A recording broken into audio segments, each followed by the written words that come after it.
அனைவருக்கும் என்னுடைய பணிவான மாலை வணக்கம்.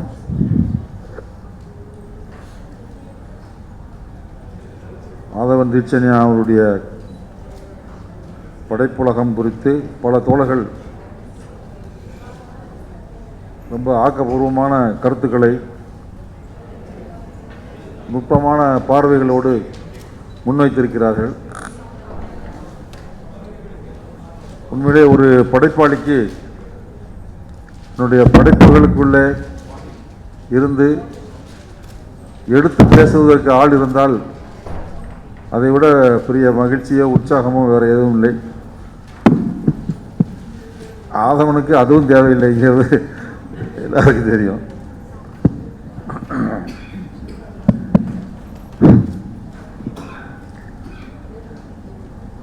ஆதவனையும் 50 வருஷமாக தெரியும். இந்த இலக்கிய உலகத்திலேயே நானும் 50 வருஷமாக புழங்கிக்கிட்டு இருக்கேன். இதிலிருந்து என்ன சொல்ல முடியும்னா, இந்த தமிழ் சமூகத்தோடு இவ்வளவு பெரிய ஒரு சத்தமான உரையாடலை நடத்திய இன்னொரு எழுத்தாளனை பார்க்க முடியாது. ஆதவன் தீட்சண்யாவை போல ஒரு உரத்த குரலிலே இந்த தமிழ் சமூகத்தோடு கோபத்தோடும் அக்கறையோடும் உரையாடல் நடத்திய இன்னொரு எழுத்தாளர் இல்லை. அதாவது ஒருவர் மகாபாரதத்தை பற்றி 20,000 பக்கம் எழுதியிருக்கலாம், அல்லது பழங்கால வரலாற்றை பற்றி நாவல் எழுதியிருக்கலாம், காலனிய காலத்து பின்னணியில் நாவல்கள் எழுதியிருக்கலாம். ஆனால் சமகால சமூகத்தோடு சமகால வரலாற்றை துணை கொண்டு ஒரு காத்திரமான உரையாடலை அது ஏன் கோபத்தோடு நிகழ்த்துகிறார் என்றால், இவர் யாரோடு உரையாடல் நடத்துகிறாரோ அவர்கள் கேட்க தயாராக இல்லாமல் இருக்கிறார்கள். ஆகவே ஒரு கோபமான குரலிலே ஒரு சிறுகதை என்றால் இப்படி இருக்க வேண்டும், ஒரு கவிதை என்றால் இப்படி இருக்க வேண்டும் என்கின்ற மரபுகளை எல்லாம் உடைத்து பேச்சினாலாவது கவனிப்பானா என்ற ஆத்திரத்தில் தான் அவருடைய எழுத்தினுடைய வடிவங்கள் எல்லாமே அமைந்திருக்கிறது. அவருடைய எழுத்து, பேச்சு, முகநூல் பதிவுகள் அத்தனையுமே இந்த சமூகத்தோடு அவர் நடத்தும் உரையாடல் என்று தான் நான் பார்க்கிறேன். எல்லா படைப்பாளிகளையும் பற்றி அப்படி சொல்லலாம் தான். ஆனால் ஆதவன் நடத்தியதை போல உரையாடலை வேறு யாரும் நடத்தவில்லை, இன்றும் யாரும் நடத்தவில்லை, நான் உட்பட என்பதுதான் மிக முக்கியமான ஒரு செய்தி. அப்புறம் அவர் என்ன உரையாடல் நடத்துகிறார் அப்படிங்கிறது, அதை ஏதாவது ஒரு பொதுவான ஒரு வரியில் சொல்ல முடியுமா அப்படின்னு நான் யோசிச்சுட்டே இருந்தேன். அவருடைய கவி தொகுப்புல எல்லாம் அந்த வரி, அந்த பாடல் இருக்கான்னு தெரியாது. ஒரு இசை பாடல், தேர்தல் பிரச்சாரத்துக்காக நாங்கள் ஒவ்வொரு தேர்தலின் போதும் பாட்டு எழுதுவோம், பாடல் பற்றை நடத்தி அதில் பாட்டு எழுதுவோம். அப்போ ஒரு தேர்தல் பிரச்சாரத்துக்காக நாங்கள் தோழர்கள்லாம் உட்காந்து பாட்டு எழுதிட்டு இருக்கும்போது என்னென்ன பொருள்களில் பாடல் எழுதணும்னு முடிவு பண்ணிடுவோம். இது யார் எழுதணும்னு சொல்லி போங்கப்பா போய் ஆளுக்கு ஒரு ரூமில் உட்காந்து எழுதிட்டு வாங்கன்னு ஏதாவது ஒரு பெரிய மண்டபத்தை பிடிச்சிருப்போம், அங்கே உட்காந்து எழுதிட்டு வருவோம். அப்போ ஆதவனும் தனிக்கொடியையும் ஒரு ரூமுக்கு அனுப்பினோம். அவங்க 2 பேரும் போய் ஒரு பாட்டு எழுதிட்டு வந்தாங்க.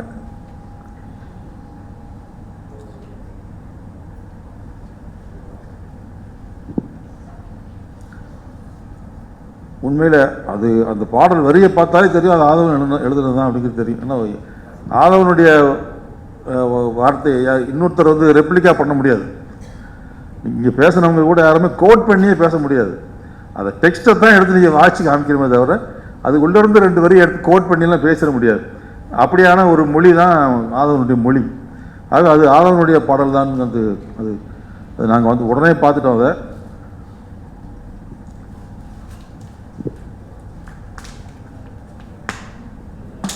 அது ரொம்ப டிஸ்டர்ப் பண்ண வரி.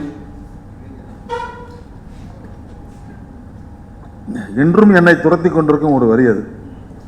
அது என்ன வரின்னா, அது ஒரு சாதாரண தேர்தல் பிரச்சார பாடல் தான்.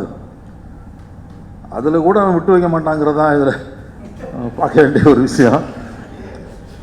நீண்ட நெடுங்காலமாய் காத்திருக்கிறோம், நெஞ்சுக்குழியில் வாழும் கனவை தேக்கி நிற்கிறோம், சேர்ந்து வாழும் கனவை நாங்கள் முன்மொழிகிறோம்.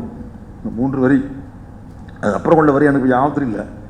ஆனால் இந்த 3 வரிகள் வந்து உண்மையிலேயே என்னை துரத்தி கொண்டிருக்கக்கூடிய வரிகள்.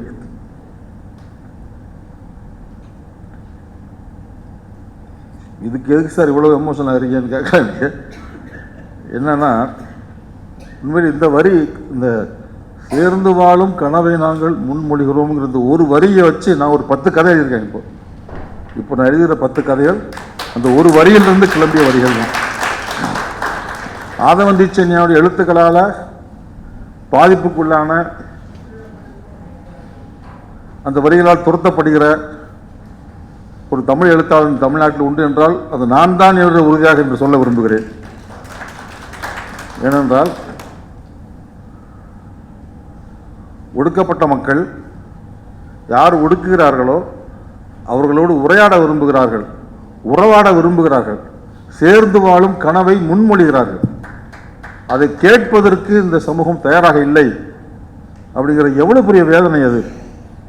ஆகவே அந்த வரி என்னை நோக்கி எழுதப்பட்ட வரியாக நான் அதை குற்ற உணர்வோடு உணர்கிறேன். அதுதான் இந்த எமோஷனுக்கு காரணம். அதுதான் இது ஒரு மிகப்பெரிய குற்ற உணர்வை தூண்டிக்கொண்டே இருக்கிறார். நான் ஏற்கனவே பயங்கர குற்ற உணர்வு கொள்ளக்கூடிய ஆள். நான் என்னுடைய புஸ்தகங்களெல்லாம் படிச்சுட்டு ஒருத்தர் சொன்னார், ஏன் சார் இவ்வளவு கில்ட்டி கான்சியஸோடு எழுதிட்டே இருக்கீங்க? என்னுடைய கட்டுரைகள் எல்லாத்தையும் படிச்சுட்டு, உதயச்சந்திரன் தான் ஐஏஎஸ் அதிகாரியாக இருக்கிற அவர் படிச்சுட்டு இவ்வளோ கேட்டார். அவர்கிட்ட நேரில் பார்க்கும்போது, ஏன் சார் இவ்வளவு இவ்வளவு கில்ட்டியாக தேவையா அப்படின்னு கேட்டார். என்ன சார் பண்ணி தொலைகிறது? நான் ஒரு தலித்தாக இல்லை, ஒரு நான் தலித்தாக பிறந்தவன், ஒரு ஆணாக பிறந்தவன், ஒரு சிறுபான்மையினராக இல்லாமல் ஒரு பெரும்பான்மை மதத்திலே பிறந்தவன், ஒரு குழந்தையாக இல்லாமல் ஒரு பெரியவனாக வளர்ந்து தொலைத்தவன். இந்த விஷயங்கள் போதாதான் ஒருவன் குற்ற உணர்வோடு வாழ்வதற்கு என்று நான் சொன்னேன். என்னுடைய குற்ற உணர்வை கூர்மைப்படுத்தும் வேலையை தொடர்ந்து ஆதவன் தீட்சண்யா செய்து கொண்டே இருக்கிறார். அது இவ்வளவு டிஸ்டர்ப் பண்ற ஒருத்தனை பிடிக்காம தானே இருக்கணும். ஆனா அவன் கூட போற தம்பியா இருக்கான், என்ன பண்றது? அப்படி வந்து என்னை வந்து ஒரு நான் தலித் ரைட்டர் அப்படிங்கிற ஒரு ஃபீலிங்கை வந்து எனக்கு இருந்ததில்லை. நான் ஒரு ப்ரோக்ரெசிவ் ரைட்டர், நான் ஒரு லெஃப்ட், இப்படி தான் ஒரு 30 வருஷத்துக்கு மேலே அப்படியே வாழ்ந்து தான் எழுதிட்டேன். ஆனால் ஆதவனுடைய எழுத்துக்கள் தொடர்ச்சியாக வாசிக்க அவனோடு விவாதிக்க இலக்கியத்தை அப்படியெல்லாம் நம்ம வந்து ஒரு சாதி கடந்துலாம் பார்த்துட முடியாது அப்படிங்கிற ஒரு பார்வை எனக்கு வலுவாக உருவானதில் ஆதவனுக்கு மிகப்பெரிய பங்கு இருக்கு. அது தப்பு இல்லை, அது நான் வாழ்ந்தது தான் தப்பு. இந்த தமிழ் சிறுவத்தின் தடங்கள்ங்கிற இந்த புத்தகம் இதுக்கெல்லாம் சாகித்ய அகாடமி கொடுப்பாங்க, நான் கொஞ்சம் கூட எதிர்பார்க்கலை. அது கொடுத்து அதுக்கு ஒரு பெரிய வெயிட்டை கொடுத்துட்டாங்க. அதில் நான் இந்த பார்வையை வச்சுருக்கேன். என்ன தமிழ் சிறுகதை வரலாற்றில் 1960 வரைக்கும் எழுதினவங்க பூரா பிராமணர் தான். வ.வி.சு. ஐயர், மாதவையா, பாரதியில் ஆரம்பித்து கிருஷ்ணன் நம்பி, ஜி. நாகராஜன், சுந்தரராமசாமி வரைக்கும் நீங்கள் பார்த்தீங்கன்னா 60 வரைக்கும் பிராமண சமூகத்தில் பிறந்தவர்கள் தான் சிறுகதை எழுதியிருக்கிறார்கள். பிராமண சமூகத்தில் இருக்கிறவர்களுக்கு என்ன பிரச்சனைன்னு சொன்னால், அவர்களுக்கு வாழ்க்கையை விட சாஸ்திரங்கள் முக்கியம். அதுதான் ஆரிய திராவிட யுத்தமே அதில் தானே வருது. ஆரியர்களுக்கு சடங்குகள் முக்கியம், திராவிடர்களுக்கு வாழ்வியல் முக்கியம். அவை ரெண்டும் ஒரு காலம் ஒத்துப்போகாது. ஆகவே அவர்கள் சாஸ்திரங்கள் முக்கியம். அவர் வந்து ஆங்கிலம் படித்தார்கள். ஆகவே ஆங்கில மொழியிலே வந்த சிறுகதைகள், நாவல் போன்ற வடிவங்கள் எல்லாம் அவர்கள் தான் முதலில் எழுதுகிறார்கள். அங்கே அவர்கள் உருவாக்கி வைத்த சிறுகதைக்கான சாஸ்திரம் இருக்கு இல்லையா, அது முக்கியங்கிறதுனால அவங்க சிறுகதைக்கு என்று சில சாஸ்திரங்களை உருவாக்கிட்டாங்க. அதுதான் சிறுகதையின் சாஸ்திரம் என்று ஆகிவிட்டது. நாம் அதை அப்படியே ஃபாலோ பண்ணுறோம். நம்ம 60க்கு பிறகு ஆனவனை படித்து வந்தவங்க, பள்ளிக்கூடத்துக்கு விட மாட்டேன்னவங்க, பள்ளிக்கூடத்துக்கு யாரையும் விடாமல் ஃபஸ்ட் ரேங்க் வாங்கிட்டு இருந்தவங்க, இப்போ நம்மளும் படிக்க வந்துட்டோம். படிக்க வந்து லிட்ரஸி வந்து அப்புறம் லிட்ரேச்சருக்கு வரோம். அப்போ நாம் வந்து அவர்களுடைய அழகியலை நாம் அப்படியே ஏற்றுக்கொண்டு நாம் எழுதுவது கதையா கதை இல்லையா என்று நாம் விவாதித்து கொண்டு இருக்கிறோம். ஆனால் தலித்துகளும் பிற்பட்ட சாதியில் பிறந்தவர்களும் இடதுசாரிகளும் திராவிட இயக்கத்தை சேர்ந்தவர்களும் இவர்களுடைய அழகியலை ஏன் பின்பற்ற வேண்டும்? நம்முடைய கதையை சொல்வதற்கு அவருடைய அழகியல் தடையாக இருக்கிறது. அப்போ நாம் இதை உடைக்க வேண்டிய ஒரு கட்டாயம் இருக்கிறது. ராஜ்கௌதம் அதுதான் சொன்னார். தலித்துகளுக்கான தத்துவம் என்பது பின்ன விண்ணத்தமாகத்தான் இருக்க முடியும் என்று சொன்னார். அவர் ஒரு என்ன அர்த்தத்தில் சொன்னார் தெரியாமல் நானே கூட அதை விமர்சனம் செய்திருக்கிறேன். இப்போ எனக்கு அது ரொம்ப நல்லா புரியுது. அப்போ நமக்கான அழகியல், தனக்கான ஒரு அழகியலை தானே உருவாக்குவது என்பது தேவையாக இருக்கிறது இன்றைக்கு நமக்கு. அதிலே முன்னோடியாக இருப்பவராகத்தான் நான் ஆதவ நீச்சனையாவை பார்க்கிறேன். அவருடைய கவிதையானாலும் சரி, சிறுகதையானாலும் சரி, நாவலானாலும் சரி, இதுவரைக்கும் அவர்கள் உருவாக்கிய சாஸ்திரங்கள் எல்லாம் தூர தள்ளிவிட்டு என்ன சனாதன ஒழிப்பு மாநாட்டை நடத்தி பல வழக்குகளை வரவேற்றவர் ஆதவன் தீட்சண்யா. ஏன்னா தாமிரசாவுடைய வரலாற்றில் தாமிரசாகாரனுக்கு யாரும் விருதே கொடுக்க மாட்டாங்க. முதல்ல ஒரு விருது வந்தது மேலாண்மை பொன்னுசாமிக்கு, சாகித்ய அகாடமி விருது, இன்னும் சில விருதுகள்லாம் கல்கி விருதுலாம் வந்துச்சு. தாமிரசாவுக்கு விருதுகளின் வாசலை திறந்து வைத்தவர் மேலாண்மை பொன்னுசாமி என்றால், தாமிரசாவுக்கு வழக்குகளின் வாசலை திறந்து வைத்தவர் ஆதவன் தீட்சண்யா. நான் பொதுச் செயலாளராக 6 வருஷம் இருந்தபோது நான் தான் போய் கேஸ் போட்டேனே தவிர என்னை நோக்கி கேஸ் வரல. ஆதவன் பொதுச் செயலாளர் இருக்கும்போது தான் பல வழக்குகள், இப்பயும் 4 மாநிலங்களில் கோர்ட்டில் கேஸ் இருக்கு. சனாதன ஒழிப்பு மாநாட்டுக்கு உதயநிதி மேலே கேஸ் போட்டால் தான் ஊர்புறம் பேசிக்கிட்டு இருக்காங்க. நம்ம ஆள் மேலே கேஸ் இருக்கு, இன்னும் மதுக்கூர் மேலே கேஸ் இருக்கு, ஆதவன் மேலே கேஸ் இருக்கு. இந்த வழக்குகளை வரவேற்று நான் பல ஊர்களில் கூட்டங்களில் பேசுறது உண்டு. நம்மெல்லாம் ஒரு எழுத்தாளர்கள் ஐயா, நம்ம எழுத்துக்காக எவனும் கேஸே போடல நம்ம மேலே. அப்போ நம்ம என்ன எழுத்தாளர், நம்ம எழுதுறது யாரையுமே டிஸ்டர்ப் பண்ணல, அதனால ஒரு வகையிலும் கேஸ் போடல.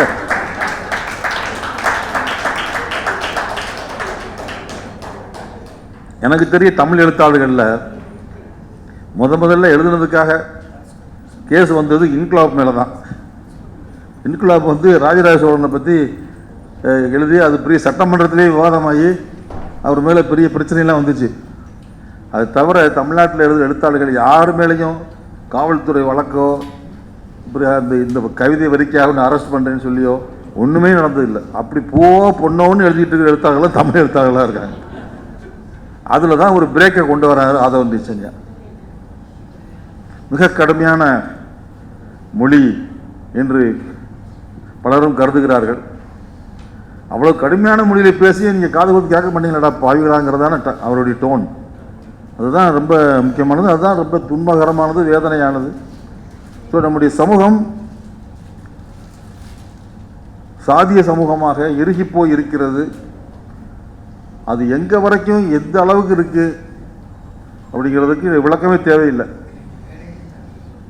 இப்போ இப்போ 10 நாளைக்குள்ள 5 ஆணவ கொலை திருநெல்வேலி ஏரியாவில், அந்த ஏரியாவையே ஆணவ கொலை மாவட்டம்னு அறிவிக்கணும்னு திருநெல்வேலி இப்போ கோரிக்கை வச்சிருக்கு. அவ்வளவு மோசமான ஒரு சாதிய வன்மம். அதான் யாரோ பேசும்போது குறிப்பிட்டாங்கல்ல, இந்த தூத்துக்குடி மாவட்டத்தில் சங்கரலிங்கபுரத்தில் அருந்ததியர்கள் ஆண் நாயை வளர்க்கக்கூடாது இருக்கான். நாய் வரைக்கும் ஜாதியை உள்ளே வச்சுருக்காங்க. இதையெல்லாம் கலைத்து போடுகின்ற ஒரு மொழியையும் ஒரு உள்ளடக்கத்தையும் ஆதவன் தொடர்ச்சியாக இந்த சமூகத்தின் முன்னால் வைத்து கொண்டே இருக்கிறார். அது அவருடைய எழுத்துக்களிலே அவருடைய சிறுகதை, நான் சிறுகதை தான் இப்போ வாசிக்கிறேன், வேற எதையும் வாய்ச்சா மண்டையில் ஏற மாட்டேங்க. ஒரு 6000 சிறுகதையை படித்ததுனால 6000 வகையாக இருக்குது சிறுகதை அப்படின்னு ஒரு முடிவுக்கு வர முடியல. இந்த 6001வது வகையாக ஆஸ்மனுடைய சிறுகதைகள் அமைஞ்சிருக்கு. ஆதவனுடைய சிறுகதைகளை தொடர்ந்து வாசிக்கும்போது அவருடைய ஆரம்பகால சிறுகதைகளில் அவர் எழுதிய அன்னையா என்ற சிறுகதையும், இன்னும் ஒரு நமப்புன்ற ஒரு சிறுகதை, ஐயோ நீங்கள் இப்போ படித்தா கூட அது பயங்கரமாக இருக்கு. ஒரு பெண் கிராமத்தில் இருக்கக்கூடிய ஒரு பெண்ணு தலையெல்லாம் ஏறும் பேணுமா இருக்கு. அவள் சொரிஞ்சு சொரிஞ்சு சொரிஞ்சு சொரிஞ்சு ஒன்றுமே பண்ணுவேன், தலைக்கு தீ வச்சிருமான்னு நினைக்கிறான். அந்த ஈரும் பேனும் போகவே மாட்டேங்குது. அந்த ஈரும் பேன் எடுக்கிறதுக்குன்னு ஊரில் இருப்பாங்கல்ல, அது ஒரு பெண்ணுக்காக எதிர்பார்க்கிறதா தான் கதை ஆரம்பிக்குது. அப்படியே அந்த ஒரு மயிர் மயிராக எடுத்து பூராத்தையும் அந்த அந்த மரச்சீப்பை வச்சு எடுப்பாங்கல்ல, எடுத்து அந்த பூரா பொடுக்கு பொடுக்கு பொடுக்குன்னு அந்த பேன் குத்தி அந்த கதை முழுக்கவே ஈரையும் பேனையும் குத்துறது. ஈர்ச்சீப்பை வச்சு அதை சீவு எடுக்கிறது. அது கதையை படித்தா நமக்கே ஈரும் பேன் தலையில் அப்புன மாதிரி இருக்கு. அவன் கடைசியில் யாருமே அவள் கணவன் ஓடி போயிடுறான். இப்படி ஈரும் பேனுமாக இருக்கக்கூடிய எவன் குடும்பம் நடத்துவான்னு சொல்லிட்டு அவளை விட்டு போய் வேற பொம்பளோட இருக்கான் அவன். இந்த கதையை எப்படி முடிக்க போறாருன்னு எனக்கு பெரிய ஒரு எதிர்பார்ப்பும் ஒரு ஆவலும் வந்துச்சு. கடைசியில் யாருமே இல்லை, எனக்குன்னு யார் இருக்கா, இந்த ஏறும் பேணும் தான் இருக்குது அப்படின்னு அதை கூட நட்பாகி அது ஏறும் பேணுடைய ஒத்தையில் பேசிக்கிட்டு இருக்கக்கூடிய ஆளாக மாறிடுறாரு. எப்படி ஒரு அதுக்கப்புறம் இப்படி நட்பாக இவன் யோசிக்க ஆரம்பிக்கும் போது இப்போ கொஞ்சம் அந்த ஏறும் பேணு கடிக்கிறதும் குறைஞ்ச மாதிரி இருக்குது கதை முடிஞ்சிருக்கும். அதே போல் அன்னையாங்கிற கதை பிணங்களோடு போஸ்ட்மார்ட்டம் பண்ணக்கூடிய இதில் பிணங்களை தைக்கக்கூடிய ஒரு தொழிலாளி. அவருடைய அந்த சித்திரமே தமிழ் சிறுகதை வரலாற்றில் இப்படி மனித காட்சி யாரும் எழுதலை. ஏன் அதெல்லாம் விட்டாருன்னு தெரியல எனக்கு. அப்படி இருந்த ஒரு உலகத்திலிருந்து எழுதிய கதைகளை விட்டுட்டு ஒரு லிபரல் பாளையம் இங்கே போகிறான், இவங்க மோடி வகைராய் இங்கே வந்துருச்சு. இந்த இந்த பிற்பகுதி எழுத்து எனக்கு பிடிக்கலன்னு சொல்ல மாட்டேன். நான் அப்படி சொன்னால் அப்புறம் நான் என்ன முற்போக்கத்தாளர்னு ஒரு கேள்வி வந்துடும். நிச்சயமாக அரசியல் கதைகள் மிக மிக அவசியம். அதை கலாபூர்வமாக முன்வைக்கக்கூடியவர்கள் தமிழில் ரொம்ப விரல் விட்டு எண்ணிடலாம். நீ சமகால அரசியலை சிறுகதைகளில் எழுதக்கூடியவர் என்று நான் 2 பேரை தான் பார்க்குறேன். ஒன்று ஆதவந்திச்சேனியா, இன்னொன்று இமயம். அந்த திமுகக்காரரு. ஆனால் அவருடைய கதைகளை பார்த்தீங்கன்னா சமகால அரசியலை பிரமாதமாக கதைகளில் கொண்டு வர்றார். ஆதவன் மாதிரி அவன் நெஞ்ச கொடையிற மாதிரி இல்லை, ஆனால் சமகாலத்தை எழுதுகிறார். அப்படி சாப்பிட்டா அப்படி போகுது. 2 பேரும் எழுதுகிறாங்க. உங்களை விட்டால் ஆளே கிடையாது இன்றைக்கி தமிழில். இன்றைக்கி அரசியலை கதைகளில் இலக்கியமாக கொண்டு வருவதற்கு ஆளே கிடையாது. அவ்வளோ ஒரு முக்கியத்துவம் வாய்ந்த ஒரு படைப்பாளியாக ஆதவன் தன்னுடைய படைப்புகளை முன்வைக்கிறார். தாமியச அமைப்புக்குள்ள அவர் தலைமை பொறுப்புக்கு வந்தது எனக்கு பிடிக்கவில்லை. அவர் பொதுச் செயலாளராக தேர்வு பெற்றோன்னு சொன்ன, நீ ஏண்டா சேர்ந்தீங்க அப்படின்னு அவர் தொடர்ந்து எழுத வேண்டும் அப்படிங்கிற ஒரு ஆசையினால் இந்த தலைமை பொறுப்பெல்லாம் எதுக்கு உனக்கு அப்படி தான் நான் சொன்னேன். தேர்தல் முடிஞ்ச அடுத்த செகண்ட் நான் சொன்ன வார்த்தை அதுதான். இன்னும் நிறைய எழுதியிருக்கலாம். இது பூரா இது ஊர் அலையிற வேலை இல்லை இது அமைப்பு பணி என்பது. ஆனாலும் அவர் விடாப்பிடியாக தொடர்ந்து அவருடைய படைப்புகளை முன்வைத்திருக்கிறார். ஒவ்வொரு தடவை பொதுச் செயலாளர் இருக்கிறவங்க தான் அந்த அஜெண்டாவை முன்வைக்கிறவங்க. இப்போ ஒரு அமைப்பினுடைய பயணத்தினுடைய பாதையை தீர்மானிப்பதில் ஒரு முக்கியமான பாத்திரம் பொதுச் செயலாளருங்கிற பொறுப்புக்கு உண்டு. கேஎம் காலத்தில் கே முத்தையா தான் முதல் பொதுச் செயலாளர். அவர் காலத்தில் இந்த சங்கம் முற்போக்கு சங்கம் என்ற ஒன்றை உருவாக்கி நிலைநிறுத்துகின்ற ஒரு பெரிய காலமாக அவருடைய காலம் இருந்தது. அருணன் அடுத்து வந்தார் பொதுச் செயலாளர். அவருடைய காலத்தில் உருவானது தான் இன்று நாம் பின்பற்றுகின்ற பாதை. கருப்பு சிவப்பு நீலம் என்கின்ற பாதையை செட் பண்ணது அருணன். அவருடைய மிகப்பெரிய பங்களிப்பு தான். அருணனுக்கு பிறகு நான் பொதுச் செயலாளர் வந்தேன். நான் என்ன செஞ்சேன்னா இந்த பண்பாட்டு தளத்தின் மீது தாமியகாசனுடைய கவனத்தை திருப்பிய ஒரு முன்னெடுப்பு என்னுடைய பீரியடில் வந்துச்சு. அதை ஆதவந்திச்சென்யா அவருடைய காலத்தில் 6 ஆண்டு பொதுச் செயலாளர் இருந்தபோது பண்பாட்டு அரசியல் இயக்கமாக இதை மாற்றி விட்டார். ரொம்ப ஓவராக பண்ணிட்டாரோங்கிற ஒரு சந்தேகம் எனக்கு இருக்கு. இந்த அரசியல் ஓவராகி இலக்கியம் கம்மியாயிருச்சோ அவர் காலத்தில் அப்படின்னு ஒரு ஒரு விவாதம் எங்களுக்குள்ள அவர் இல்லாத செட்டுகளோடு நாங்கள் பேசிக்கிட்டு இருக்கோம்.